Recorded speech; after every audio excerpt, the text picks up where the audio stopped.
ମୁଁ ଏବଂ ମୋର ସାଙ୍ଗ ବାଇକ୍ ଯୋଗେ ଭୁବନେଶ୍ୱରରୁ ଘରକୁ ଫେରିବା ସମୟରେ ଆମ ସହିତ ରାସ୍ତାରେ ଘଟିଥିବା କିଛି ଘଟଣା ଆଜି ବି ମନେ ପଡ଼ିଲେ ଆମ ଦୁଇ ଜଣଙ୍କ ମନରେ ଡରର ଶିହରଣ ଖେଳି ଯାଉଛି। ଜୟ ଜଗନ୍ନାଥ। ନମସ୍କାର ଦର୍ଶକ ବନ୍ଧୁ। ଆଜିର କାହାଣୀଟି ଦୁଇ ସାଙ୍ଗଙ୍କ ସହିତ ଘଟିଥିବା ଏକ ଭୟାନକ ଘଟଣାକୁ ନେଇ କାହାଣୀଟି ବର୍ଣ୍ଣନା କରାଯାଇଛି।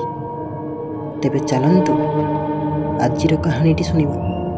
କିନ୍ତୁ କାହାଣୀଟି ଶୁଣିବା ପୂର୍ବରୁ ଯଦି ଆପଣ ଆମ ଭିଡ଼ିଓଟିକୁ ନୂଆ ଆସିଛନ୍ତି ଏବଂ ଏପର୍ଯ୍ୟନ୍ତ ଆମ ଚ୍ୟାନେଲଟିକୁ ସବସ୍କ୍ରାଇବ୍ କରିନାହାନ୍ତି, ତେବେ ଆପଣ ଆମ ଚ୍ୟାନେଲଟିକୁ ସବସ୍କ୍ରାଇବ୍ କରିନିଅନ୍ତୁ, ଯାହାଫଳରେ ଆଗକୁ ଆସୁଥିବା ଭଲ ଭଲ ଭିଡ଼ିଓର ନୋଟିଫିକେସନ୍ ଆପଣ ସର୍ବପ୍ରଥମେ ପାଇପାରିବେ।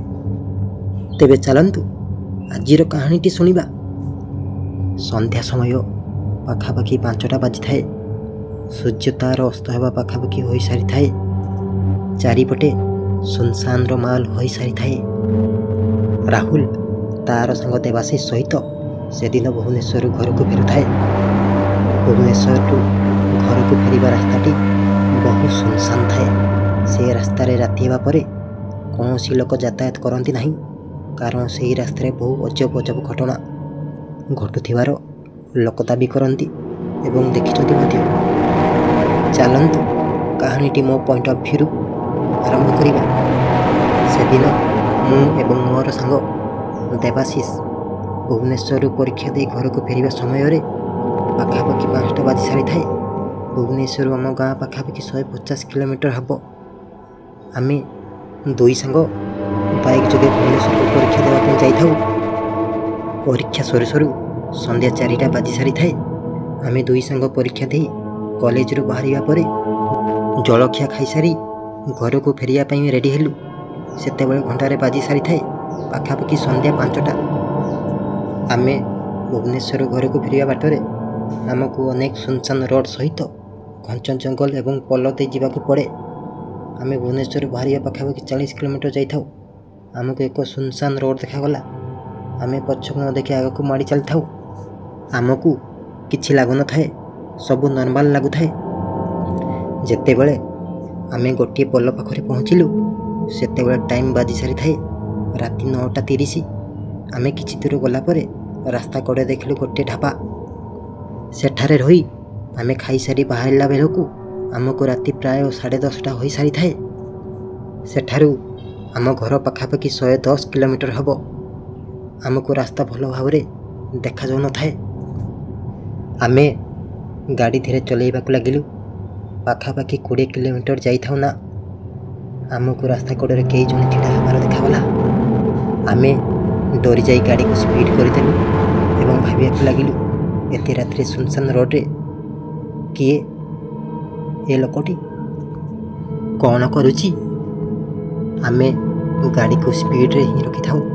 କିନ୍ତୁ କିଛି ବାଟ ଗଲା ପରେ ପୁଣି ସେହି ଲୋକଟି ଛିଡ଼ା ହୋଇ ହାତ ହଲାଉଛି। ଆମେ ଡରି ଯାଇ ଭାବିବାକୁ ଲାଗିଲୁ, ଏତେ ରାତିରେ ଏହି ସୁନସାନ ରାସ୍ତାରେ କାହିଁକି କିଏ ଛିଡ଼ା ହୋଇ ହାତ ହଲାଉଛି?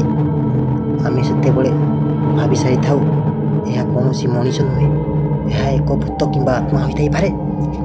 ଆମ ମନରେ ଅନେକ ଦୁଶ୍ଚିନ୍ତା ଖେଳିବାକୁ ଲାଗିଲା। ଆମେ ଦୁଇ ଜଣ ଥାଉ, ସେଥିପାଇଁ ବିଶେଷ ଡର ଲାଗୁନଥାଏ। ଆମେ ଆଗକୁ ଆଗକୁ ବଢ଼ି ଚାଲିଥାଉ। ଯେତେବେଳେ ଆମେ ଗୋଟିଏ ସୁନସାନ ଜଙ୍ଗଲ ରୋଡ଼ ଦେଇ ଯାଉଥାଉ, ସେତେବେଳେ କୌଣସି ସ୍ତ୍ରୀ ଲୋକର କାନ୍ଦିବାର ଶବ୍ଦ ଶୁଭାଗଲା। ଆମେ ଗାଡ଼ିଟି ରଖି ଏପଟେ ସେପଟେ ଦେଖିବାକୁ ଲାଗିଲୁ, କିନ୍ତୁ ସେଠାରେ କେହି ବି ନଥାନ୍ତି। ଆମେ ପୁଣି ଥରେ ଗାଡ଼ି ଷ୍ଟାର୍ଟ କରି ଆଗକୁ ବଢ଼ିବାକୁ ଲାଗିଲୁ। କିଛି ବାଟ ଆଗକୁ ଯିବା ପରେ ରାସ୍ତାରେ ଗୋଟେ ଅଣଓସାରିଆ ପୋଲ ପଡ଼ିଲା। ସେ ପାଖରେ ପହଞ୍ଚିବା ମାତ୍ରେ ହିଁ ସେଠାରେ ଅଚାନକ ଆମ ଗାଡ଼ିର ଷ୍ଟାର୍ଟ ବନ୍ଦ ହୋଇଗଲା। ଆମେ ଗାଡ଼ି ସାଇଡ଼ରେ ରଖି ଯେତେ ଚେଷ୍ଟା କଲୁ ଆମ ଗାଡ଼ି ଷ୍ଟାର୍ଟ ହେଉନଥାଏ। ଆମେ ଦୁଇ ଜଣ ଅଧିକ ମାତ୍ରାରେ ଡରିବାକୁ ଲାଗିଲୁ, କାହିଁକିନା ସେ ଆଖପାଖରେ କୌଣସି ଘର କିମ୍ବା ଗାଁଟିଏ ମଧ୍ୟ ନଥାଏ। ଏତେ ସୁନସାନ ଜଙ୍ଗଲ ରାସ୍ତାରେ ଆମେ ଏବେ କାହାକୁ ସାହାଯ୍ୟ ମାଗିବୁ? ଆମେ ଅଧିକ ମାତ୍ରାରେ ଚିନ୍ତାରେ ପଡ଼ିଗଲୁ ଏବଂ ଡରିବାକୁ ଲାଗିଲୁ। କିନ୍ତୁ ଆମ ଗାଡ଼ିର ସବୁ ଚେକ୍ କରୁଥାଉ, କିନ୍ତୁ ଗାଡ଼ିର ସବୁ ଠିକ୍ ଅଛି। ହେଲେ ବି ଗାଡ଼ିଟି ଷ୍ଟାର୍ଟ ହେଉନଥାଏ। କ'ଣ ପାଇଁ ଆମେ ଦୁଇ ଜଣ କଥା ହେବାକୁ ଲାଗିଥାଉ। ସେତେବେଳେ ପୁଣି ଜଣେ ସ୍ତ୍ରୀ ଲୋକର କାନ୍ଦିବାର ଶବ୍ଦ ଆସିଲା। ଆମେ ପୁଣି ଥରେ ଡରିବାକୁ ଲାଗିଲୁ ଏବଂ ଏପଟ ସେପଟ ଦେଖିବାକୁ ଲାଗିଲୁ। ଆମେ ଯେତେବେଳେ ସାମ୍ନାକୁ ଦେଖୁ ସେତେବେଳେ ଜଣେ ଧଳା ଶାଢ଼ୀ ପିନ୍ଧିଥିବା ସ୍ତ୍ରୀ ଲୋକଟି ପୋଲ ଉପରେ ବସି କାନ୍ଦୁଛି। ଆମେ ଦୁଇ ସାଙ୍ଗ ବହୁ ଜୋରରେ ଡରିଯାଇ ଧରିବାକୁ ଲାଗିଲୁ ଏବଂ ସାହସ କରି ତା ପାଖକୁ ଗଲୁ। କିନ୍ତୁ ପାଖରେ ପହଞ୍ଚିବା କ୍ଷଣି ଆମେ ପଚାରିଲୁ, କିଏ ତମେ? ସେ ମୁହଁ କାଢ଼ି ବସି କାନ୍ଦୁଥାଏ। ଆମେ ଆଉ ଥରେ ପଚାରିଲୁ, କିଏ ତମେ? ସେ ସେତେବେଳେ ତାର ମୁଣ୍ଡ ଉପରକୁ କରେ। ଆମେ ତାର ମୁହଁ ଦେଖି ଆମର ହୋସ୍ ଉଡ଼ିଯାଏ, କାରଣ ତାର ମୁହଁ ଧୂଆଁଳିଆ ଦେଖାଯାଉଥାଏ।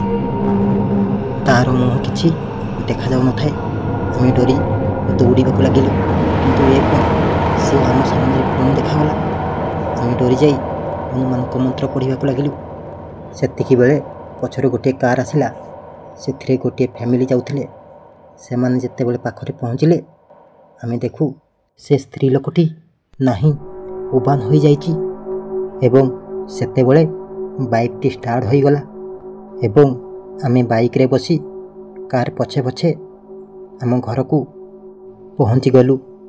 ସେ ରାତି କଥା ମନେ ପଡ଼ିଲେ ଆଜି ବି ଦେହର ରୋମ ଟାଙ୍କୁରି ଉଠୁଛି।